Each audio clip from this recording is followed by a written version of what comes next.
Many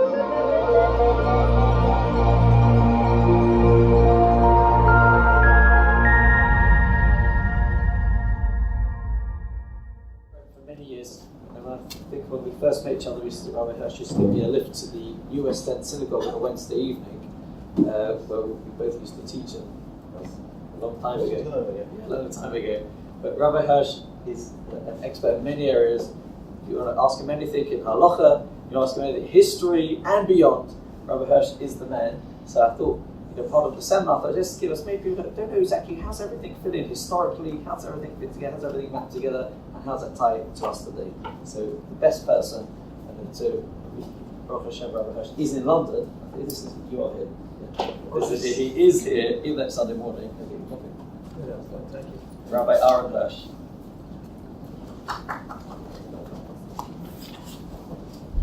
Okay. Good morning. I'm going to start by doing something very un-British, and that is I'm going to ask a question to which I am prepared to wait about 40 minutes for answers, after which I'll leave. So it keeps me from having to do much talking. I'll take a seat while you come up with the answer. It's a very, very easy question. You might have more than one proposed answer to it, and the question is, why is there a Yontif called Hanukkah? What brought about the Yontif? There are plenty of historical events that took place throughout our history. Why is there one that was created into a Yontif called Hanukkah? Any offers? Not a trick question. Well, it is, but not really. So, any answers as to why there is Hanukkah? Anyone here? As I say, the clock's ticking up at 9.5 minutes. So, any brave souls prepared to tell me why you've been celebrating Hanukkah? Yes? It was the spiritual virtue that even in Goddess when God was still with us. How do we know God was still with us? Manifest through us being able to carry out the mitzvah of related to the menorah. Right, okay. In other words, that the menorah burnt for 8 days instead of 1. I always thought it was the fact that he found the oil. Okay, so either the miracle of finding the oil, good, okay, fine. Any other offers? Slightly connected as well to Purim, that on Purim, when they were trying to attack us physically, we sent them the double in order to save us, to recognize that everything was in the hands of God. Right. Hanukkah represents the time where what they were actually doing, trying to do was actually destroy our Shema, our connection with the Kadosh Baruch Hu ourselves, and that is the only thing which is technically kind of put on to us. Everything comes from Hashem except for our ability to effectively serve Hashem. And when that's the thing which is under threat, that's when you actually go and pick up the arms to actually try and support yourself. So that specifically represents that. The reaction. So the war. So the war is the miracle of the war, defeating the Greek army. In other words, what are we celebrating? Rather than what did we do? What are we celebrating? That's certainly one aspect to it. Celebrating. Okay, the winning of the war. Any other offers? No. Okay, fine. So we'll have. I mean, it's now going to be a much reduced share. Had you given more answers, there would have been a lot more to talk about. This now means I've only got about 4 or 5 minutes of stuff to talk about. I can sing. Is that on the timetable? Yes, sing. Okay, fine. You wouldn't. You really wouldn't. Okay, so generally speaking, Hanukkah is referred to as a time when we pulled off a victory against the odds, whether the odds was the Greek army, or whether the odds was finding the oil, whether the odds was getting the oil to light for as long as it did. The problem is that none of them should have created a yontif. None of them were important enough. And by that I mean as follows. The war against the Hashmonaim, I'm going to be dealing in Jewish years, so it took place in the year 3594. And that's about 2,200 years ago.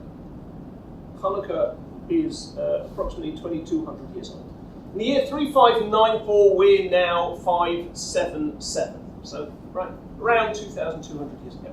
That's when the war started. 3 years later, they entered into the Beis Hamikdash in the year 3597. That's when they entered into the Beis Hamikdash. That's when they found the oil. That's when they lit the menorah. Great. Except that even at that moment, the Jews did not occupy all of Yerushalayim. Never mind, they hadn't occupied all of Eretz Yisrael again as a victor. They didn't even control Yerushalayim itself. There was a fortress, just approximately where Migdal David is today, near the Jaffa Gate, which was very much in the hands of those fighting the Hashmonaim. I won't define them as Greeks because quite a few of the people fighting against the Hashmonaim were Jewish. And they had such a strong presence in Jerusalem that within a year and a half, those very same Hashmonaim will have been kicked out of Jerusalem and would be regrouping in the Judean desert. They would have no lasting victory by regaining very temporary control over the Beis Hamikdash. So clearly, they had won a battle, but they didn't win the war. This was the year 3597. 23 years later, nearly a quarter of a century later, is when the Greeks sued for peace. So that sounds quite preemptive, to be having a Yontif a quarter of a century before the date actually occurred. And in fact, over those next 23 years, 4 out of the 5 sons of Matisyahu, 4 out of the 5 Maccabees, would be killed in war against the Greeks. So Yehuda, Yochanan, Yonasan, Elazar would all die over the next 23 years. Only Shimon would live to see peace. So not much of a victory there, and wrong time of year anyway. That's as far as that's concerned. As far as the miracle of the oil. So here is a halachic ruling from the Gemara, and that is, if for some reason one of the aspects of the temple service, of the avodah in the Beis Hamikdash, cannot be performed b'tahara, impurity. Right? The Gemara in the 5th parak of Psachim talks about a case where the majority of the Jews are tamei. Let's say they have just been fighting a war, and now it's Erev Pesach. So the majority of them are tamei. Nevertheless, they have to eat the Korban Pesach. So what do? They bring the Korban Pesach being tamei. They enter the temple grounds being tamei. They eat the Korban Pesach while they are tamei. Normally it's a biblical prohibition, you get the death penalty for it, but here, tzibur, the fact that there is a congregation that needs it, tumah is set aside, either hutra or dechuya, whatever, we won't go into that particular halachic question, but either way, one thing is for sure, and that is the outcome. If the tzibur, if the Jewish people are in a state of tumah, or the artifacts that they need are tamei, but they need it that day, then they just go ahead and use that which is tamei to carry out the service. Which means they didn't need the miracle. They didn't need to find the jug of oil. They didn't need to light oil which was tahar, which was pure. They could have gone down to the local cash and carry and bought a litre of mazola, assuming it actually does have the olive oil that is written on the packaging, and lit that. That would have been perfectly halachically correct. Which therefore means that God produced a miracle for no good reason. And God doesn't do that. God especially doesn't do that when it comes to creating a yontif. The whole concept of yontif is God revealing an element of that connection between us and Him to the world. That's why there is a Yom Tov. There are plenty of fantastic events that have happened to the Jewish people over the course of time. Even during the times of the Nevi'im, even during the times of the Mishnah, where we could still have recorded it, either in Tanakh or in the Gemara. There are many of these amazing events that took place. None of them created a Yom Tov. A Yom Tov is only created when there is a real revelation of God to the world, not a party trick. The fact that God allowed oil to burn for 8 days does not warrant a Yom Tov. And anyway, we didn't win the war, so why are we celebrating? So those are two quite fundamental questions as to what the heck we're doing. Maybe it would be easier at this point, especially this year, just to get a tree. Because it is the 25th after all, and that will make life a lot easier for all of us, slightly more expensive, but other than that, it's pretty plain sailing. Okay, there's one more question, and that is the fanaticism that accompanies Hanukkah. There are various ways to fulfill the mitzvah of lighting on Hanukkah. The easiest and simplest way, which is accepted by all halachic authorities, is to light one light on each night. That is halachically perfectly acceptable. The way generally we do it is called mahadrin mina mahadrin, which is like, way beyond anything that we normally do as a standard in other areas of life. Why, when it comes to Hanukkah, do we suddenly get afflicted by this wave of fanaticism? And it's not good enough to light one. Oh no.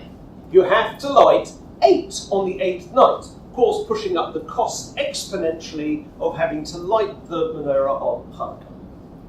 These are some of the questions that really go to the heart of what is Hanukkah. And I'm going to leave Rabbi Stepsky here to answer the question. Are there donuts for me?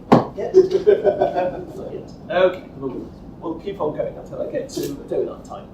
So, let's go a little bit into the history of Hanukkah and pre-Hanukkah. Go back a little bit as a very, very brief look at history. We come out of Egypt, we spend 40 years in the desert under the leadership of Moshe. We go into the land of Israel. We are there for 850 years, the last 410 of which we have a Beis Hamikdash, a temple. It's destroyed by the Babylonians. Jewish years here in the year 3338, which is about 2,500 years ago. Temple is destroyed, we go into exile. The Babylonian Empire takes us into exile, the Babylonian Empire falls, the Persian Empire rises. And the Persian Empire maintains us in exile, and that's when the Purim story takes place. And then, after the Purim episode, the Persians, allow us to go back to the land of Israel and rebuild a second temple, which we do in Jerusalem. Far smaller group of Jews go to the second Commonwealth than the first. Most Jews will not be living in Eretz Israel during the Second Temple period. There'll still be quite a few of them, but most Jews will either be in Babylonia, in Iran, in Iraq, or in Egypt, not in Eretz Israel. Okay, but there are, tens, eventually hundreds of thousands of Jews living in Eretz Israel, which in the Second Temple period is much smaller than Eretz Israel in the First Temple. Fine. And they're living under Persian rule. Persians are very benevolent. They allow them to, freedom of religious practice, and they do not in any way impose upon them particular difficulties. Difficulties came at the time of Purim, but post-Purim, Persians are a pretty benevolent occupier. Okay. And then there's the new kid on the block.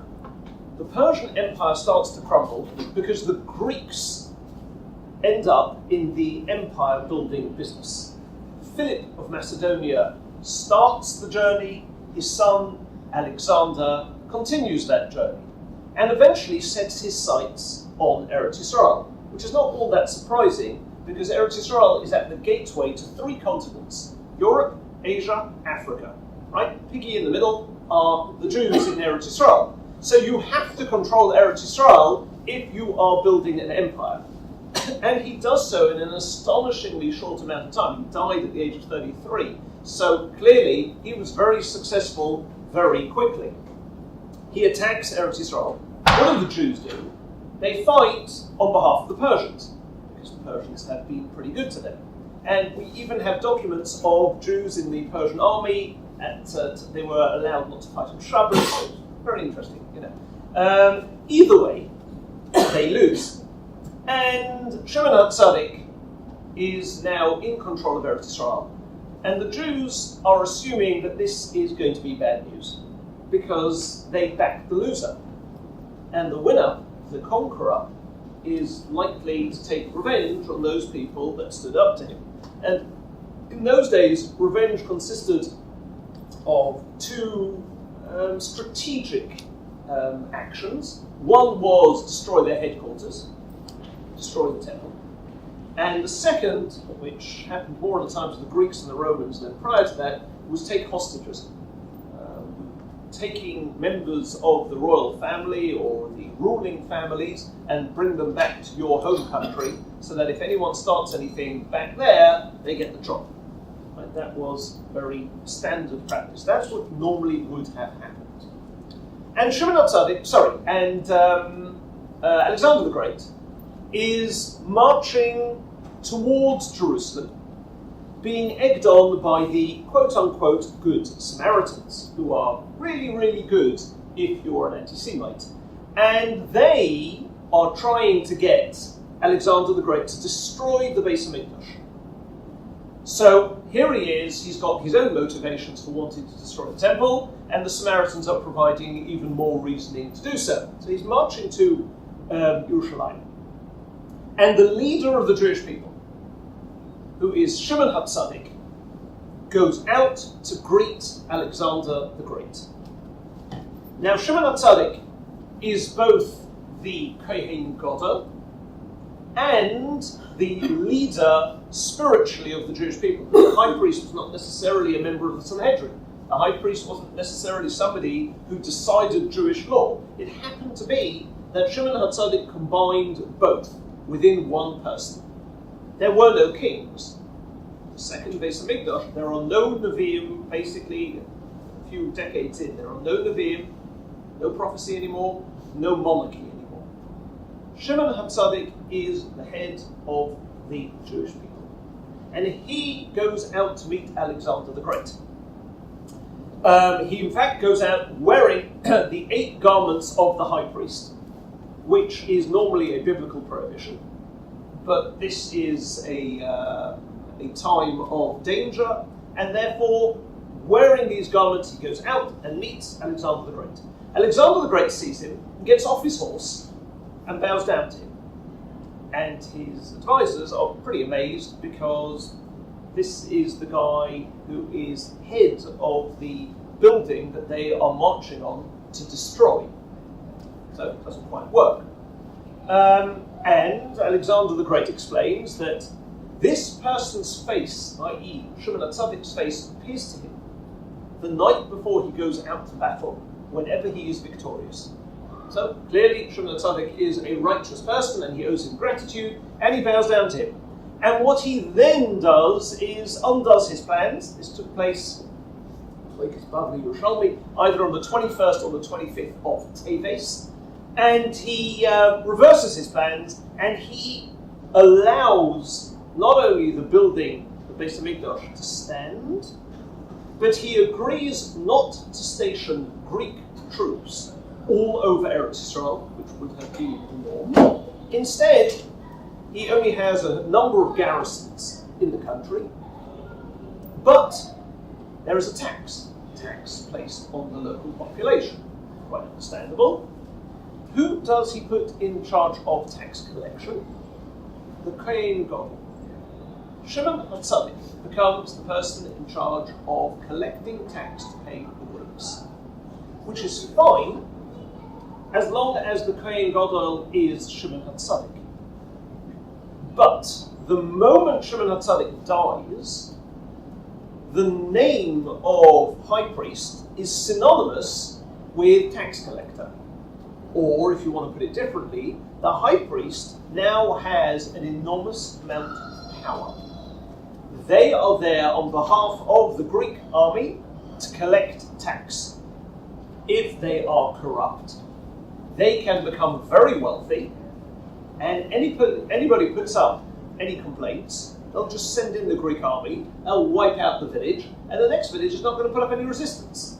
So the position of Kohen Gadol becomes completely corrupted, to the degree that in the Gemara in Yuma tells us that during the first Beis HaMikdash, which stood basically the same length as the second, in the first Beis HaMikdash there were 18 Kohanim Gedolim. In the second Beis HaMikdash there were over 300. Because the position of Kohen Gadol was one that people bought. They went to the Greeks and they bribed them to be appointed as Kohen Gadol. Because now you became very powerful, very wealthy, and there was lots of nepotism, there was lots of corruption at that time, which was created as a result of the power inherent in the position. In fact, in the lead up to Hanukkah, because Hanukkah takes place 150 years after the meeting between Shimon HaTzadik and Alexander the Great. The corruption didn't destroy the Jews initially, but over 150 years, the effects of that nepotism, the effects of that power, meant that Jews were defecting from traditional Judaism. And at one stage, the Kohen Gadol was not even a Kohen. He didn't care that he would never go into the temple area.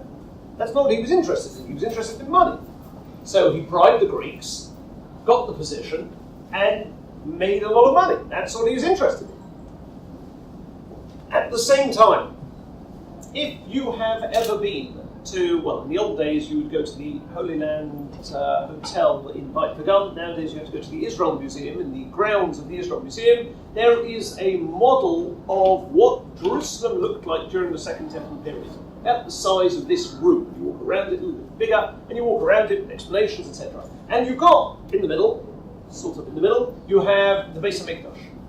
Not very far from it, you have something that looks awfully like a Greek amphitheatre. And the reason it does is because it is a Greek amphitheatre. That was built by the Kohanim, who became enamored with the Greek way of life.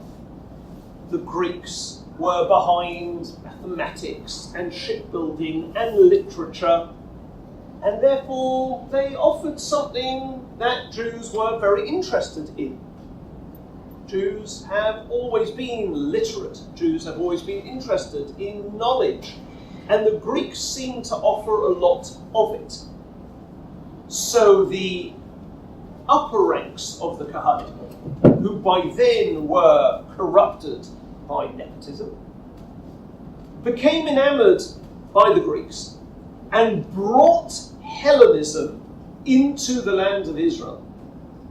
They brought with them Greek custom, Greek language, Greek dress, and hence the amphitheatre. There were even Jews that participated in what were called at the time the Olympic Games. Now, the Olympic Games were initiated by pagan sacrifices, as they are today with the pagan flame that comes from Mount Olympus, but we won't go into that because it spoils everybody's viewing pleasure. Besides the fact that it's a completely non-Jewish idea that one person gets the glory and everybody else who doesn't have the same abilities and background and whatever loses, not because they're not as able, but because they can get $1 million grant in order to be able to train. Let's put that to the side for a moment, because I'm not sure that this is today's topic. Either way, these pagan Olympic Games were performed only by men and only in the nude. in order to do so, any Jew who participated in these games had to reverse signs of circumcision, which meant that you must be really moiser nefesh. You're really, really going to put yourself into quite a degree of pain in order to be Greek. It's not just lip service, you actually believe in this. Now, what's interesting, if you look at the Webster's Dictionary, standard American dictionary, you have to discount most of the spellings in there. But moving beyond that, if you were to look at this dictionary, no longer the case in the 21st century, but throughout most of the 20th century, all the way back from 1923, all the way into the 1980s, possibly the 1990s, the Webster's Dictionary defines a Hellenist as somebody who takes on board Greek values and a Greek way of life, especially if they are Jewish. That's what it says in the dictionary. Why? Because it is calculated, and there are no real statistics, but it's calculated that as many as 20% of the Jews became Hellenists. They fell head over heels in love with Hellenism. They became Greek. And even the Kohanim, who are supposed to be in the Beis HaMikdash, they are also following this way. And there are many Gemaras that point this out to us, but the net result was that there is a defection from Judaism within Eretz Yisrael, even though there's still a Beis HaMikdash. And if you think about it, we know of 4 exiles: Babylonian, Persian, Greek, and Roman. Why is the Greek exile an exile? We were in Eretz Yisrael. We had a Beis HaMikdash. Why is it an exile? The Babylonians destroyed it. The Persians kept us in exile. The Romans destroyed it. But the Greeks? Why is it an exile? There can be no greater exile than to have a Beis HaMikdash and ignore it, than to be in Eretz Yisrael and not to be in Eretz Yisrael. That is the greatest possible exile that the Jewish people can ever experience. And that's what was happening during the Second Temple period, exactly halfway through it. The Jews were becoming Greek. And when the Greeks, called them Greeks, really their headquarters was by then in Syria. When Alexander the Great died, his empire split into 3. By then, the people ruling over Eretz Yisrael were in the town of Antioch in Syria, hence the title Antiochus. It's a title, it's not a name, like Caesar is a title. So this was Antiochus IV. He was ruling over this part of the world, and he realized that the Jews are now ripe for conquering. Till now, there are a lot of these Jews that have held out being mad monotheists. They believe in one God. Completely weird. Right? The only nation in the world at that time to believe in one God. It predates Christianity. So he realized now is the time to impose on the Jews the Greek way of life. And they will become like everybody else. Like everybody else in the region. Because there are so many of them who have defected anyway, there is a lot of support for Hellenism within Eretz Yisrael. Let's just finish off the job. And at that moment he imposes 3 decrees. Chodesh, Milah, Shabbos. The reasons for those 3, we don't have time to go into at the moment, but they are the heart of the identity of the Jewish people. And he says, we'll just make sure the job is completed. And at that stage, there are a small group of Jews who rise up in rebellion, not because they think they're going to win, but because they don't have an alternative. They either live as a Greek or die as a Jew. And between those two, there isn't really an option. So they prepare to die as Jews. And they engage in battle after battle, becoming more and more successful. More and more Jews join them. And eventually, they manage to enter the temple grounds. They manage to enter the Beis HaMikdash, on the 24th of Kislev. And that's the date of that last battle for the Beis Hamikdash in the year 3597. And what then happens is that the Greeks, realizing that they've caught a tiger by the tail, rescind the decrees. They don't give up the war, but they realize that what is bringing the Jews out in numbers to fight against them is these decrees. Don't tell Jews what to do. It's a bad idea. Invite Jews, assimilate Jews, that's the far easier route.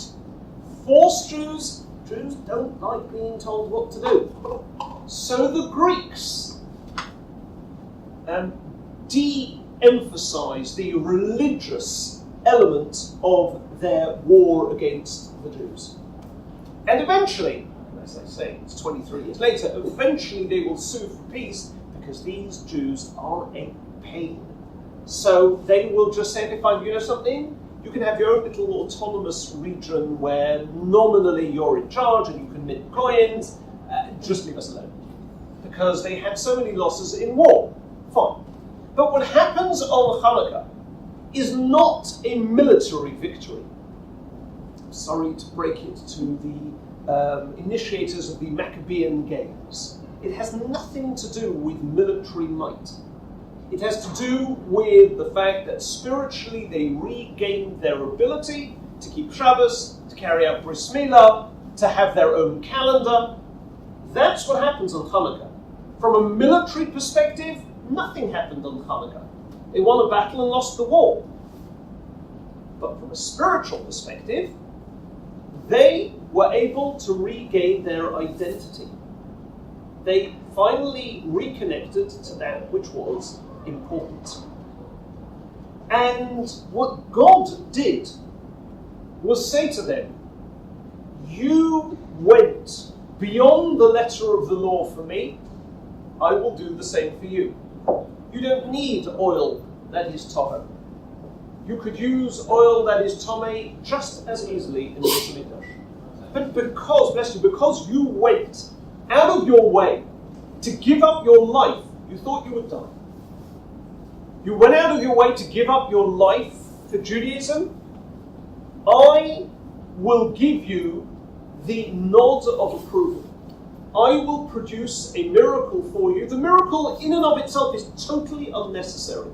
But what it does is it signifies that God is with you. Which is why, by the way, the Gemara in Megillah says, Esther soif kol hanissim.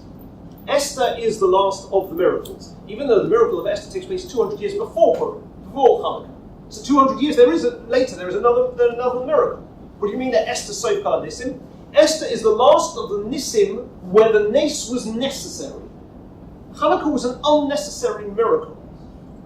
But the miracle happens in order for them to understand that God approves of what they have done and God is with them. That's the purpose of it. And hence, what are we celebrating on Hanukkah? We are celebrating identity. The fact that the Jews got it. Having lost the plot, having become Hellenists, having given up their identity voluntarily and become assimilated into the general culture around them, now they reconnected to that which was critical to the Jewish people. Because a Jewish people without Torah, without Bris Milah, without Shabbos, without a Jewish calendar is useless. That is not why we are God's people. And this also explains why we go out of our way to be Mahadrin min ha-Mahadrin. It's not because we need to, but because we want to show that this is important to us. When do you put emphasis on something? When do you go out of your way to do something when you didn't really have to put in all the effort? But nevertheless, you put it in. You put in that effort. When do you do it? Why do you do it? Because you want to, because it's meaningful to you, because it's important to you. We carry out the mitzvah of Hanukkah Mahadrin min ha-Mahadrin because the underlying message of Hanukkah is, this is where we want to be. We're not Jews because we're forced to be Jews. We are Jews because we understand that this is what's real. This is what's important. This is what's meaningful. And anything else, fine. You know, person has to go and work for a living, so they have to go and work for a living. But that's not my life. My life is my Judaism. Everything else is either a necessary evil, or it could even be a necessary good. But it's not an ultimate good. That only exists within Judaism, within the practice of Judaism. And this is why the Bach, one of the commentaries on the Torah, the Quran, the Shulchan Aruch, he asks the question, why did Hanukkah take place? Why did these decrees happen against the Jews? What did they do to deserve the decrees? He writes 2 words, Hisrashnu ba'avodah. They were lazy about doing the temple service. Now that doesn't, the crime, the punishment doesn't seem to fit the crime. They were lazy, they turned up 10 minutes late for work, therefore they get all these decrees. The point is that when you turn up late, what you're saying is, I don't really want to be here. This isn't my place. I prefer to be in the amphitheatre. It's just, I've got to be here to carry out some of the temple service. As soon as they're done, I'm off. That's where I really want to be. This is where I have to be. Hisrashnu ba'avodah, being lazy about doing the temple service, reveals a lot about who you are, about what motivates you. And finally, finish with this point. The exile of Yovel is described in Medrash and the Zohar as darkness. It's the second pasuk in the Torah. So there are 4 expressions of negativity. The third is choshech, darkness. Choshech ze Yovel. That's the exile of the Greeks. Okay. Now, darkness is a very interesting way to describe the Greek exile. You could describe it as brutal, difficult, but dark. Surely they brought a lot of light to the world through their discoveries in science, in architecture, in all these different fields. Why call the Greeks darkness? And the answer is that darkness has 2 very different, in fact opposite, functions. Darkness can conceal the light. It can pretend there is no light. What darkness can also do is it can contrast the light. The darker a room is, the more you see the light of the candle. So there are 2 things that darkness can choose to do. It can either pretend there is no light, and that's when the Greeks are saying it's my way or the highway. There is only one way forward, the Greek way. Or what they can do is they can serve as a backdrop. We can make use of all of Greek technology, of all that the Greeks have to offer, as long as it's the backdrop, as long as it's the environment. But the ikar, the center of what we are aiming to achieve is the light of Torah. And hence, when do we light the lights? Think about it, you're not allowed to use the lights. You're not allowed to have any benefit from the menorah. So the best thing would be to light it during daylight. You won't be tempted to have any benefit because you don't eat them. But we have to light them at night to make it more difficult for us to observe, right? It'd be easier to light it during the daytime. The reason we light it at night is because what we are doing is demonstrating how there can be a symmetry between the Greeks and the Jews. The Greeks can provide the environment, and the Jews can provide the purpose, the ideology, the light in the middle.